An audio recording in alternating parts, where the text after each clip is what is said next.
Welcome to the Warren Cycling Podcast. My name is Dean Warren. I'm in Atlanta, Georgia today. And I'm Randy Warren, and I'm in Asheville, North Carolina. Yeah, just catching me on my vacation. Well, I'm traveling to get to vacation, but had a little time in between, and I'm going to be far away and probably not going to even find out about Strade Bianche until maybe well after it. I don't know. We'll see.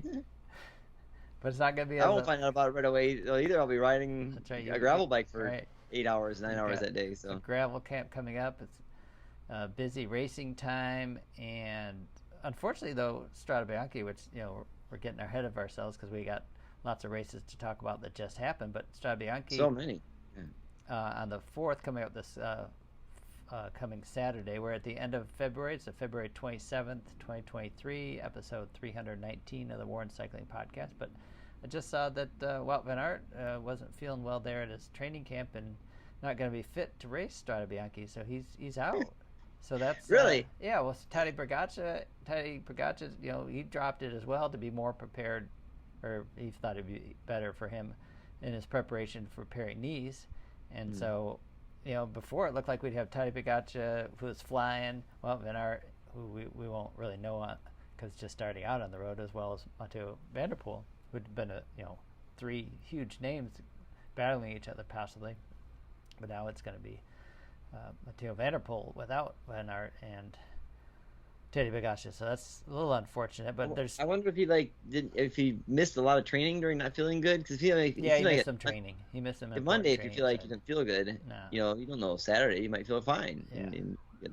He missed some important training, is what he said. He's going to stay a couple more days there at Tenerife. That crowded. It's gotten pretty crowded, I guess, with the athletes all training out there. But anyway, so yeah, he's going to start out. Well, there is a hotel, I guess, at the top. Yeah. There's one hotel, so that one does get crowded. I guess it's booked out, a couple years in advance, even by like Ineos, who can afford it. So we should book a room there for like 2027 and just hang out. They'll find some other Spanish island to train on then or something. But my friend Jacques Cartier, though, he said he lived on Tenerife for a little while in like the early 2000s or 90s maybe, and he said back then we should do a camp there. Before it was, you may knew about it, but yeah. So there sometimes you get a little bit of indication of where people might be going at some point in time. Right. Mallorca was always a big training place too. But, still is. Yeah. So but it doesn't have the altitude though as much as Tenerife's higher, and they can stay at a hotel really high up there too. So to live high, train low, they can go back up and down and stuff. So yeah. Or Tucson seems to be a big choice of American-based teams to go in Arizona for some. Yeah, winter training camp. So yeah, it's warm, and you have Mount Lemmon.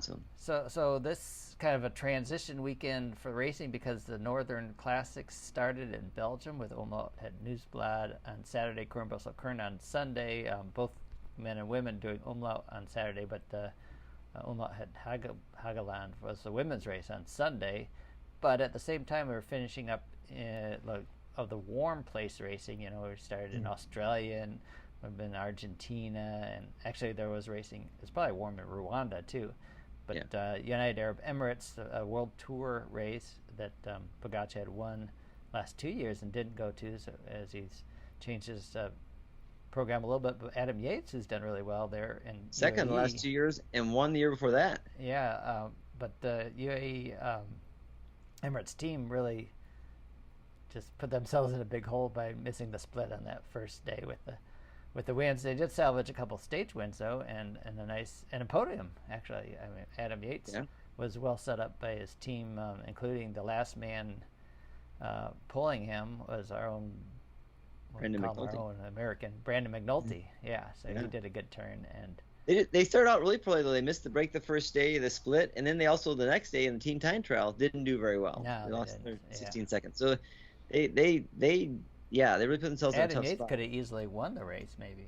Yeah, well, yeah. Maybe. If you watched the last... Yeah. Did you see the last climb? Yeah. Yeah, so I don't think it was in any way, shape, or form Evenepoel not like saying, I've got the win in the bag. Yeah, he was at his limit for sure. Adam Yates picked the time that the announcers thought he was going to attack Yes. anyway, or I guess it wasn't a big secret. I mean, Evenepoel, he's like phenomenal racer, great time trialist, but there's some climbs that he has trouble with. He can't do everything. I mean, Evenepoel? yeah. Yeah. So, and so I guess if he has two weaknesses, it might be some kind of climb, or I guess a climb where you can't just time trial it, because time trialers are good climbers because they can just kind of go in their time trial mode and pace themselves and get up the hill. But that and his Filippo Ganna, he's a good example of that too. Yeah, and then Evenepoel's other weakness might be his being too ambitious. His brashness on the bike. So, but no, I mean it's a good build up for him, and he won the overall, so he is building towards the Giro. So is he going to do Vuelta win in 21 or 22, Giro 23, and Tour 24? Is he stepping up that way? We'll see. Yeah, I bet he is Tour next year. So yeah, I think 24. Yeah, but he may do it. He might say he's doing it just for experience and try and win it the next year. It's hard to say. Yeah. Well, anyways, it's lots of storylines is always fun. That makes it interesting for us and stuff to talk about. But yeah, Evenepoel held on well enough. He was 11 seconds behind Yates at the top of the climb. Yeah. It levels out, of course. I mean, Yates was I mean, I guess he had information how much time maybe he had on the Second, third. Bilbao and Luke Plop. Yeah. Because he only got it by a second, right? So. Well, yeah, I mean, he did zip up and celebrate. He did a little bit. So I don't know what that cost him, but he was 1 second off a second, and then 3 seconds ahead of fourth Bilbao. So it was very tight, right? If he would have sprinted the finish, he might have been able to get second. It was a fascinating climb in a way to see how it worked out with Plop and Bilbao and how they changed it. And Sepp Kuss, he was right up there too, our guy, yeah. Sepp Kuss. He had a great time. Mm-hmm. He finished 5th overall, right? So 5th overall, yeah. And he actually the last stage too, he was dropped, because he went with Yates and Evenepoel first, only one to go with him, and then Bilbao caught him, and then he popped, and then Bouchard came up. Yeah, Jeffrey Bouchard, yeah. That was in an the impressive sprint ride for Bouchard. Yeah, and we've seen that from Bouchard before too, being a little bit slow to get going at the beginning and then climbing well at the end. But it was interesting because Sepp seemed like he opened up the sprint early. Maybe on a climb, 300 meters, 200 meters is really early to do a sprint. And then he took the lead for us a little bit, and then Bouchard came by, and Sepp that was just it, yeah. So I think even Sepp though said earlier this was not a race where he was at his top form that is getting going in this race. And Brandon McNulty, I just read the article about him saying that he's trying to do a slower build up. Last year he came in really on fire, which showed he won some races, which is great, but it hurt him later on the season, so he's trying to do a more steady build up this year too. But that's good to see him riding well as Sepp too. Yeah, I think you mentioned it last week too, where you said that sometimes the guys who come in so hot at the beginning of the season, it's hard to say who's going to come in that hot and can hold it or not. And someone like McNulty or even Sepp, probably has a harder time holding that fitness than someone like Pogacar who can be at the form and then drop it and then come back up. Or, we've seen other people who can have really good form at the beginning of the year. But yeah, in general, I think, like Luke, right now, Luke Plot, he's. Oh yeah, well he won Tour Down Under. Yeah, and he said that at that point he didn't think he would be able to necessarily win because he thought his fitness was maybe a little suspect. But then he's been on fire the whole time, and this was his first World Tour podium, stage race, so he's pretty excited about that. So I wouldn't expect him not to maybe hold this kind of fitness for too long. But Ineos probably doesn't care. Ineos is so stacked. They're like, hey, get the wins now while you can, and we got other guys later on. Sure. Well, I think the Plop though. Yeah, it's hard to say because he's a new rider, like what he can hold. But as far as the top fitness with Tadej Pogacar riding so well at the beginning this year, look at Jonas Vingegaard. Yeah, it's his first race. We're like, okay, well, we've been talking about Tadej Pogacar coming out strong, and then there was a Gran Camino race. It wasn't a big field. I mean, couple World Tour teams, but still, all the racing's hard. I mean, it doesn't matter. Yeah. Yes. But he was very dominant. The first stage was shortened because of snow. Hey, actually canceled because of snow. Yeah.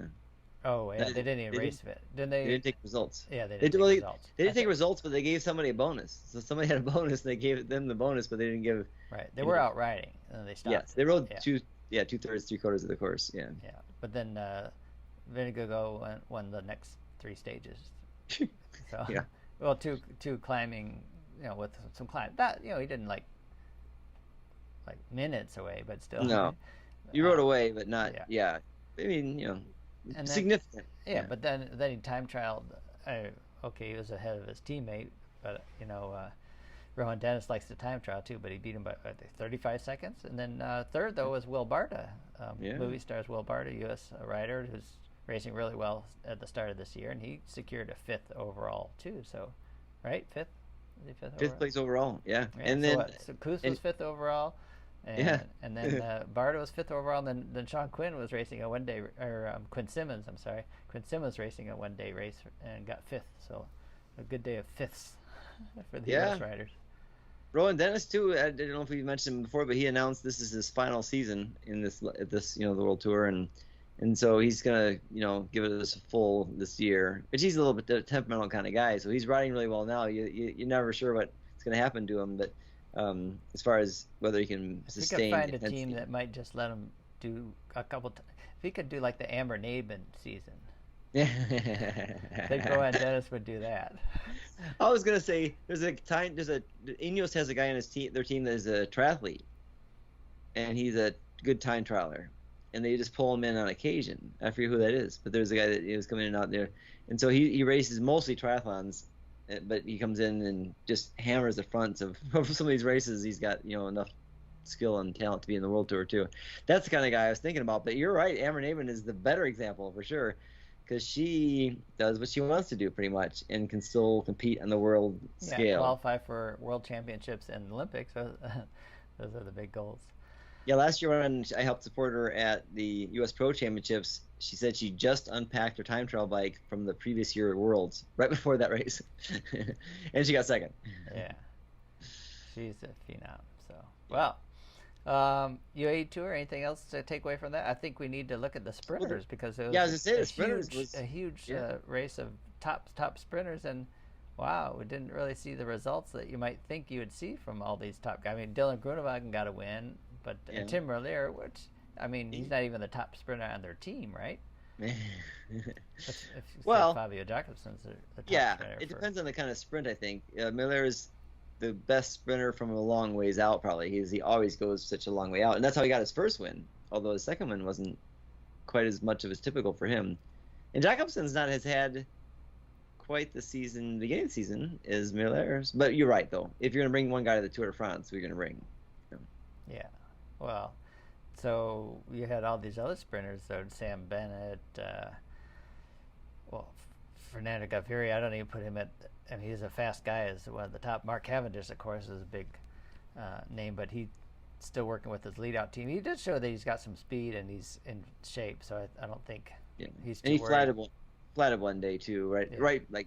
But Caleb Ewan, I would expect a little more from Caleb Ewan.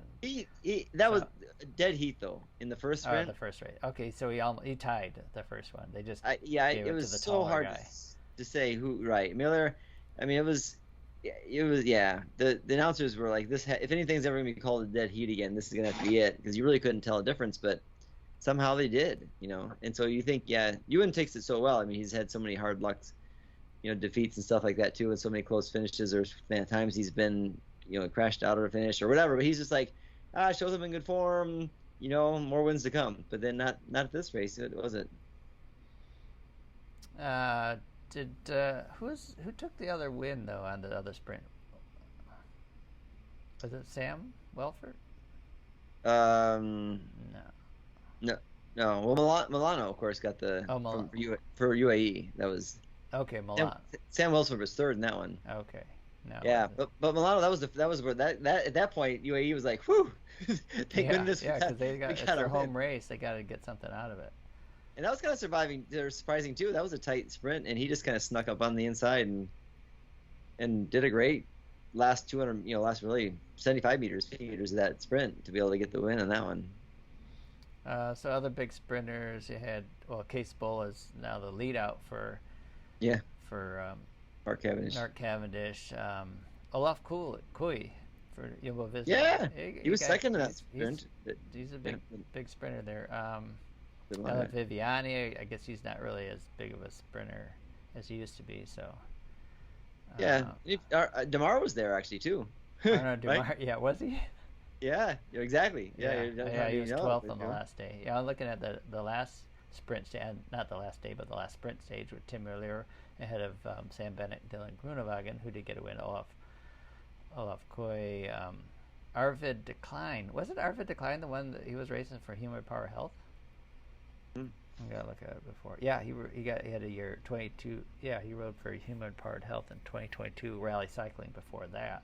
So, but now he's on two-door pro cycling. But Phil Bauhaus, he was there too, and for Bahan, it's Bahrain rather. So he's, it's like it was a big sprint group there too for sure, and big, huge, wide roads. It was difficult, really. You had multiple teams trying to take to the front on different parts of the road, so you didn't have like one controlling team towards the end of the sprints. One stage though ended up going through quite a few roundabouts and stuff right at the end too, which would seem like as maybe unnecessary. The announcers were like, no one crashed during that stage too, and the announcers were like, I can't believe that was the messiest, scariest sprint. I think one of them was saying, and that yet everyone made it through safely. Just a testament to their ability to handle their bikes in those kind of situations. Because it was kind of scary watching it, but amazing that no one crashed. Wow. All right. Well, UAE in the books. I think after a couple of years ago, when COVID hit and everyone got stuck in the hotel for a couple of days there, probably everyone's just relieved anytime they can leave UAE after the race. Fortunately, they stay in nice hotels and that, but the riding, it isn't that great that they could. Cause I think when I got caught, right, was it 2020 when they were just shutting things down and people could leave the hotel at that point, but they couldn't get on flights. I think that was part of the issue. So they could go out riding if they wanted to, but it's not that nice a place to ride. Right. Well, one more thing we should mention is that Larry Warbass, another American that got into the break on stage 5 was it? Was it stage? He goes last man standing though. He was. Yeah. Always all the way to the Flamme Rouge, right? To the 1K to go. Not quite. Almost. Yeah. Not, but he was like barely in front there towards the end. Yeah. Yeah. Caught, yeah. So. Did you see that Max Lely, our friend Max Lely, was in Dubai? No. Yeah. There was a world qualifier for Gran Fondo Worlds. Oh, and he was racing? Yeah, so he raced with 3 other guys, and they're going to Scotland to do the World Championships that I did last year, so Gran Fondo Worlds, which is the de facto World Championship for Masters. But Dubai, though, I mean, they're trying to make their mark in terms of like that. It was a super fast race. I mean, I forget what they averaged, but like crazy fast speeds and in big packs, and it was just, it seemed like it was. What's that? Did he qualify? Yeah, he had already qualified, actually. He did a world qualifier right after the last World Championship, so he qualified already, but the 3 people he was with him, they all qualified too. I think they finished close together, so, and he was helping them to finish too. But I wonder what percentage of professional cyclists retire and still keep their shape like Max Lely has. I mean, it's probably not a lot. No, like a few though, I think, for sure. Yeah. Okay. Yeah. He's still enjoys riding. Yeah. I mean, Max had a little dip, I think, but now he's raised it back up again too. So he never that was bad for sure, but now I think he'll want to win Worlds in Scotland when he goes there, and maybe we'll be able to. I saw that the guy who crashed in the tour in the barbed wire fence. Oh, Johnny Hoogland. Yeah. He's doing these races and stuff too. So there's people, I think. Yeah. Well, I mean, some of them like retired from the World Tour and now racing gravel. So that's like, but I mean, Max retired like what? 2004 maybe, I think. Yeah. 15, 20, long time ago. Well, I remember I raced with Malcolm Elliott. He's like between our ages, right? Is he? Or close to my 6. Yeah. All I right. raced with Malcolm Elliott in my first time I did the Giro de Sardinia, and he was actually still technically holding a pro license, so he shouldn't have been able to ride, but he was a rider coach for a team. So, but still in great shape. He was. And one year, I mean, in the Giro de Sardinia too, it was a World Tour guy had just retired the year before, was on my Team Time Trial team that year, and he had won the Medio stage the day before, but he was not in as good a shape and was just trashed from that win. But he Oh still yeah. got the win though too. So it's like some people, and I saw something recently saying Sepp Kuss. I didn't read the article, but because I still love riding my bike. This is fun for me. I like, I mean, it's very hard work Yeah. but still, it's like, it wasn't like just work, and things like that too. So there's, Yeah. You just mentioned that. I thought of Evenepoel. Reading something about him when he switched from soccer to cycling. He didn't really love the training part, or he's grown he's grown more to love riding the bike. So he's appreciating it. And I think initially it was all the stuff you have to be careful about. He's really getting more into it now. So I guess Peloton should beware of right. of him. Like, Just starting to get into this now. Yeah, like, actually it's pretty cool. I like this. So yeah, he's getting more dialed in, so that like he could be even better. Yeah.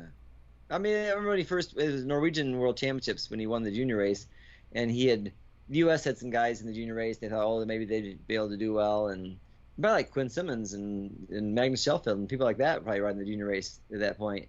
And so we had a good, strong team. And then when Evenepoel flatted early on, or something happened, where he had mechanical, and he was off the back by a long shot, and they thought, oh, maybe it opens the door for other people. And then he time trialed it back to the field, through the field, to the people that got off the front, and then off the front himself. Yeah. And so it's like, oh my gosh, and you're at the time you're talking about now, it was when he wasn't really interested in cycling. Right. Yeah, it was like, well, I mean, he was trying it out. And, yeah. Yeah, just trying it out and see if he's any good at this. Yeah. Amazing. All right. Well, let's talk about the Belgian Classics the weekend. I mean, Okay. wow, Jumbo-Visma, this total domination. Just put everyone. They attacked early. I mean, they put everyone on the back foot, put people in the moves, had people behind so they could sit on. I mean, they did. I don't know if they did anything wrong. They did everything right. I mean, they won both races and got podiums too. So two people on the podium in both races too, right? Yeah. And then first and second, and first and third. Yeah. Yeah. So, and then won the field sprint. Yeah. Yeah. So I mean, what more can you do? But I mean, it just shows how well if you do the strategy correctly, how it works out. I mean, and have the guys to do it. Yeah. They're guys. Yeah. So, did you see that Gilbert? He was announcing at one of the races, brother. I think first one. So Philippe Gilbert. Yeah, he joined English? DCM in English, and his English is really good. Oh. I've not heard him speak that much. I mean, I guess some interviews. I'm trying to think, but I talked to him only very briefly a couple times, which you his wrote English was one fine. time. Well, yeah, but we didn't talk that much.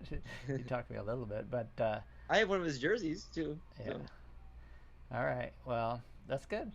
I mean, he's got so much knowledge of the sport, and if he can just articulate it, that's all. Yeah.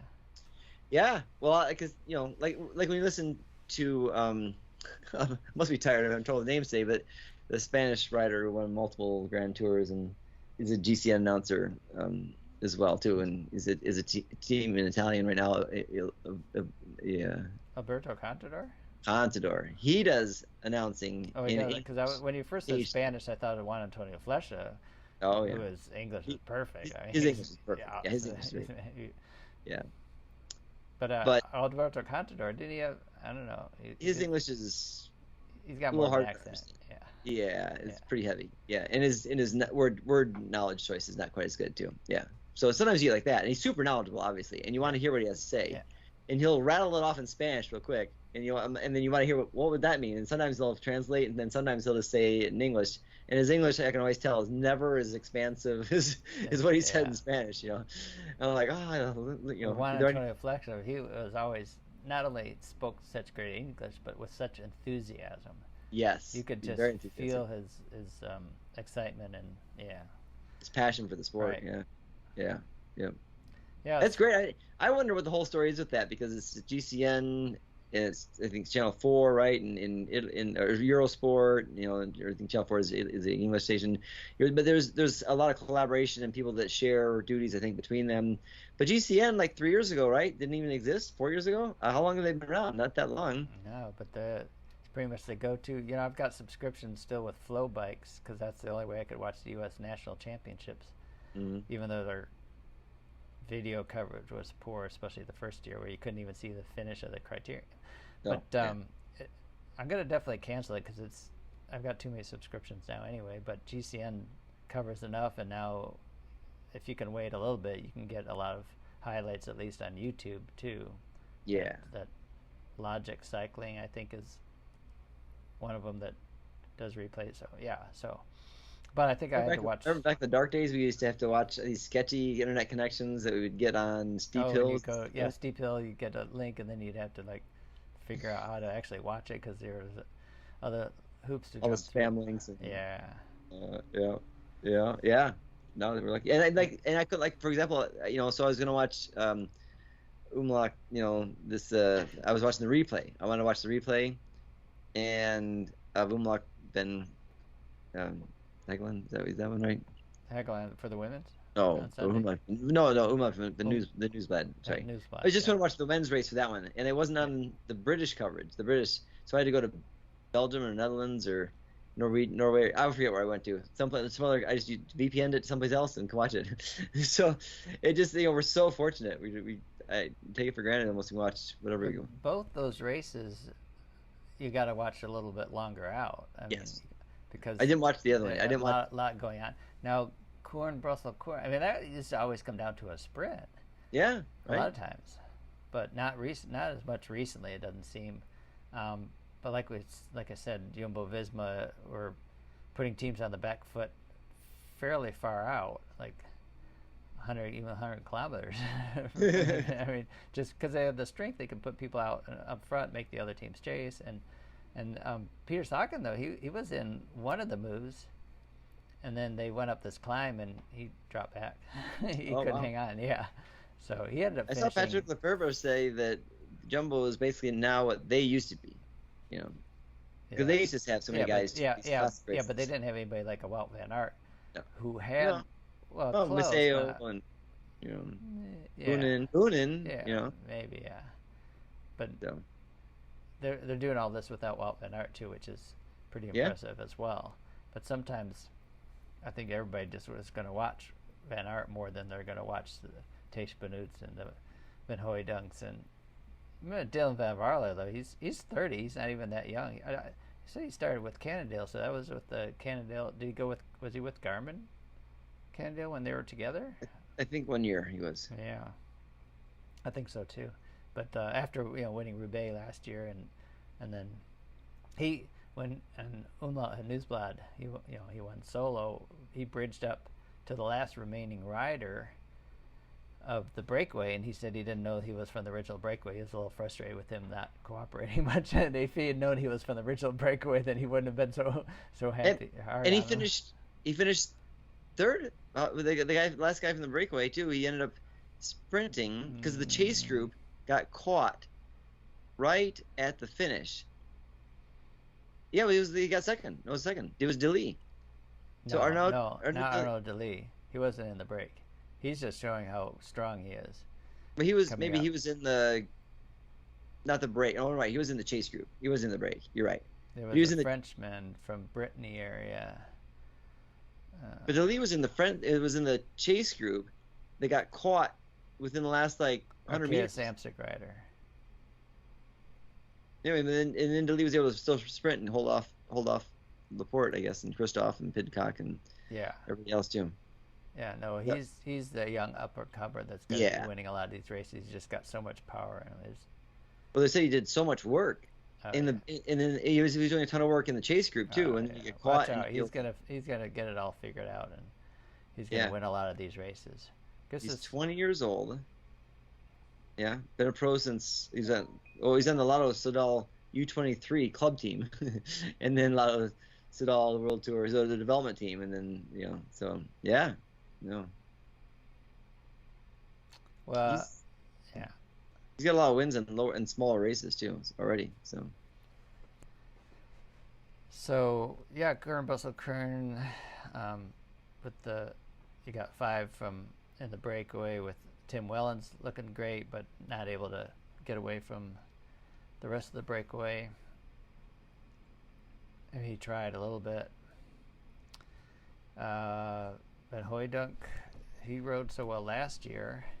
He's a great teammate to have, but Tej Benoot just took the opportunity. I mean, they were attacking one-on-one. I mean, one after another, almost towards the end, and so that's what you have to do when you have multiple guys. Make the other guys chase, because then people get tired of chasing if they know they're just going to tow a teammate up who's not going to do any work. So, and that's and I've been in a situation before where I've been in breaks where I was isolated and teammates where you kept attacking, and you got to choose. You go after every single one. Yeah, exactly. If you go after every one, you just run yourself into the ground, and then you don't get anything at the end. You just get tooled, which happened to them because Van Hooijdonk won the sprint then too. Right. So, yeah. It looked, Matej Mohoric, who's won Milan San Remo last year, is in good shape too, victorious rider. So he was up there, and Milan San Remo is not that far away either, too. No. So, I was going to say Dylan Van Barle. Actually, the chase group behind him got within 12 or 13 seconds, and it was real close, pretty close. And then, but there was a Laporte in that chase group that was just sitting on, right? Yeah, and it was the last berg when they were all out, and so then everybody kind of let up a little bit off the top, and then. The gap opened back up again. I mean, how much the guys are thinking, okay, we're going to chase, but we're just bringing Laporte, so we just want Laporte to win instead of Dylan Van Barle. At that point, though, they don't have a chance if they don't catch him. So, I think, especially on the bergs, too, they were able to all drill it there and see what happens, and that's when they got close. So they can hang on.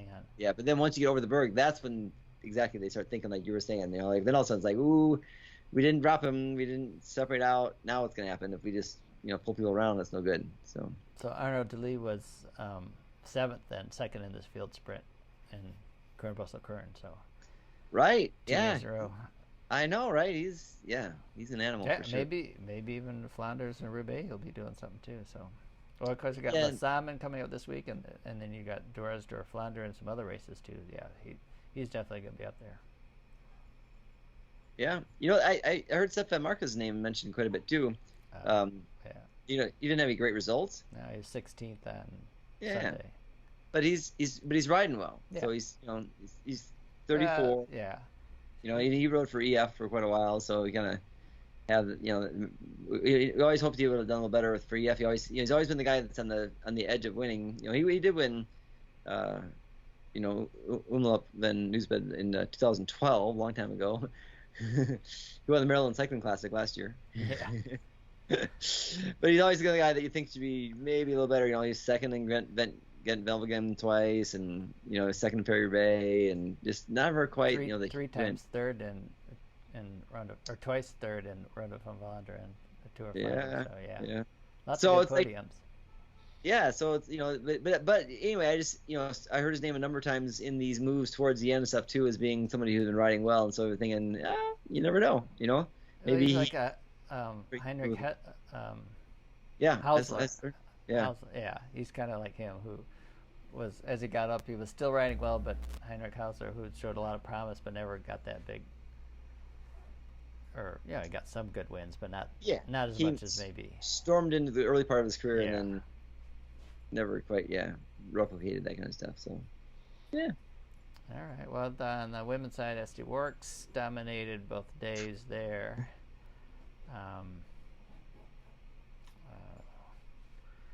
What can you say? They got the strongest team and they got the strongest riders, so it's a little difficult for the other teams. Although Marta Bastianelli, she's in her last year, she got second. And Lorena Vivas too. She's such a good sprinter, and she won 23 races last year. Yeah, but she had a little bit of trouble. I forget what race was earlier in the year. It was a couple weeks ago. It was a stage race, and she got beat by an old teammate. So, that was leading her out last year, and she won 2 of the stages, and Weebus only won 1. So you thought, well, she's not quite as dominant, but then you get to a little bigger race maybe, and she seemed like she's, she seems pretty buff right now too. Like she's been lifting weights in the off season too. I don't know. She seems really super strong. So it just takes a little bit for her to get down the. Yeah, and she's not always going to win, and she doesn't have the same lead out that she had last year either. So, but she's obviously riding strong right now. Yeah, Lotto Kopecky, though, her teammate, made a move, and just the strength of numbers. So that helped. She won by 11 seconds over than Lorena Wiebes, who didn't have to chase and could sprint for the second place in that race. So. Yeah, I didn't watch much of that race, but it sounded like it was people were a little tenuous in terms of the chase afterwards, just because. Kopecky made a good move and had the win, and so what are you going to do after that, right? Yeah, and she was really gunning for that race after last year. She made a little bit of a mistake and wanted to come back and prove herself. So, yeah, that's... She did. Yep. So, what else we got going on? We talked about Tour Rwanda, didn't mention much about that. 8-stage race in Rwanda. Didn't look like any of the Americans finished the race that were there. Oh, really? Yeah. Did you see that? Did we talk about Chris already? No, he was I thought he was in a break I saw the other day for a long time, but I didn't see any results from him. Well, so 75 kilometers, then he flatted and crashed. Oh, really? Yeah. I forget. I think I read about it too. Maybe he was like the flat caused the crash, or he flatted and then later crashed. No, I think he flatted and it caused the crash. Oh, I did read that article too. I did to try to remember. But he did finish. I mean, he got up. He didn't knock him out of the race. Yeah, you're right, but he didn't win the stage though. No. He was off the front for a long time. I heard about it. He was 24th overall. Basically, I think he just figured he was trying to get in some really good training, and he saw. I think I forget what happened. Like the group, nothing was happening in the group, and so he just decided to take off, and then. But overall, it was a Q36.5 rider. Walter Calzoni got second. Wow, that's big for them. Yep. I mean, any results for a new team like that, trying to make a mark. That's what a Quick Step Devo team rider, William Jr. Lesurf, was third. I guess that's like Patrick Lefebvre maybe was in Rwanda just to check on his development. Was he in Rwanda? I didn't see. Was that? Yeah, he just came back from Rwanda. He said, "I didn't come back from Rwanda to see this." How poorly they did over the weekend. So yeah, just stayed there. Yeah. Yeah. James Piccoli, though, he came up through the U.S. race. He's a Canadian rider who was racing on Israel Premier Tech and now on China Glory. He was 15th overall. Yeah. That was, they pay well, as I heard. I heard that China Glory pays well and gives people an opportunity to keep racing at the highest level. So. Yeah. Well, I think we're going to try to wrap this up a little quicker today since I'm getting ready to go to the airport in a little bit. I know you've got lots to get ready for your gravel camp coming up this week. And yeah, and then the XXX camp just a week and a half after that too. So I was actually working on XXX camp this week, right this morning so far, trying to get ready for and then after that I go to Italy and then have a group come in from Vision Quest. So yeah, it's one day after the other right now. For camps and stuff too, as well as racing too. I raced 2 weeks ago, and then I did a race preview ride for a gravel race on Saturday. And my first gravel race of the year will be on the 11th. So coming up the weekend after the gravel camp too. So. All right, weekend after Strade Bianche. Yeah. Weekend before Milan-San Remo. Just put everything into context. But that's also the time at the end of Paris-Nice and Treno Adriatico, which will be huge races to watch. Really big markers set, I think, in those 2 stage races. Yeah, they kind of get into a competing area too, like of who's doing well, at those races, and since they're both big high level races. Yeah, it's going to be Pogačar, Jonas Vingegaard, the first and second of the Tour de France, going against each other in France and Paris-Nice. So that's pretty big. Yeah. And then Trent Adriatico, I haven't really looked, to be honest. Cavendish is going to be there. So Greg Van Avermaet too. I just saw his name on the top of the list too, and he was been real active this last weekend too. Yeah. Yeah. He showed. You could see him a little bit towards the front. Yeah. Yeah. Well, Van Aert is going to do Adriana. Right. That's just going to be his first road racing. Yeah. Quinn Simmons for the U.S. too, and David Formolo and McNulty will be there. Adam Yates is going to go there. So.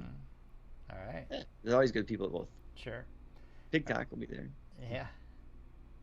He was fifth on Omloop. He didn't have much chance. He said I could have attacked, but there would have been a young bug guy just on my wheel. Yeah, it gets discouraging. Right? It shows you it gets discouraging, even for these pro guys. What do you do in that situation? Yeah, unless you can ride them off your wheel. So yeah. Yeah, which you're a little surprised that Pigcock doesn't think he can do that. So, and the hills aren't big enough. Yeah. Confident guy too. Yeah. All right. Well, let's do the birthdays to wrap this up. Wow, it's a youngster still. Yeah. Former world champion. Right? She won the world championship. 2 years ago, right? 21. Yeah. Yeah, she was only 23. She's 25 today. Still active rider for Truck Segafredo, the Italian Elisa Balsamo. So, wow. She's at the top of the list. That's pretty impressive. When you she won 2 stages already this year in the Valencia race. So, yeah. Yeah. So, happy birthday to Lisa. Aitor Gonzalez is second on the list. Of course, he's retired. He's 48. And Sarah Roy, she's still racing, 37 years old. It's her birthday. All right. Happy birthday, Sarah. Yeah, we'll just do a quick birthday wish shout out today. I saw there was Carter Jones. Yeah, Carter Jones' birthday today. He's just 34. He could still be racing, but he retired back after racing at the World Tour for Team Giant Alpecin in 2016. So, wow, he was really young then. Yeah, he won the overall Tour of Gila back in 2014, racing for Optum. It's Russell Hamby's birthday, 44 years old. All right, happy birthday, Russell. And he has points. Shannon Cock is 36 today. Margot Klein is 28. Happy birthday. And yeah, I'll wrap it up. Tomorrow, my friend Werner Duller is turning 57. He and I are born the same year. His birthday on the 28th. So get to ride with him later on this summer and along the Danube. All right, you got that planned out already? Yeah, that's good. Yeah, we got it all planned out. From Passau, Germany to Vienna. I've always wanted to do that cycling tour. I've ridden part of the route closer to Vienna, but I like to do the whole route. It's going to be really nice. So when do you get back from vacation? Because I'll be done my camp on Sunday night. I'll get back from that Sunday night, and we'll have Strada Bianchi and the beginning of Paris-Nice then.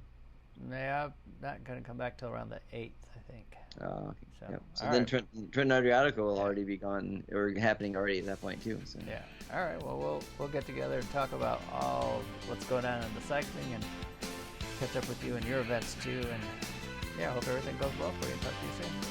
Yeah, safe travels in your vacation. All right. Thanks. Bye now. I know.